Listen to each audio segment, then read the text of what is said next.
Midnight Takutan. May humihikbi sa CR. Hindi ako mahilig mag-share, pero this story happened to me back in college.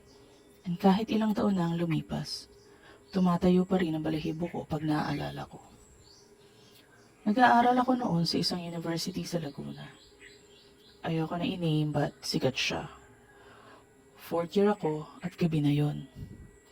Around 7:15 p.m., galing ako sa org meeting sa 4th floor ng main building. Medyo huling-huli na ako sa last trip ng jeep, so dumiretso ako agad sa CR bago umuwi. Yung comfort room sa 4th floor ng lumang building na to, hindi siya kalakihan. 3 cubicle, 2 lavatory, isa sa mga ilaw, kumikislap pa. Alam nyo na yung vibes, tipong hindi na dapat pinapasok pag madilim.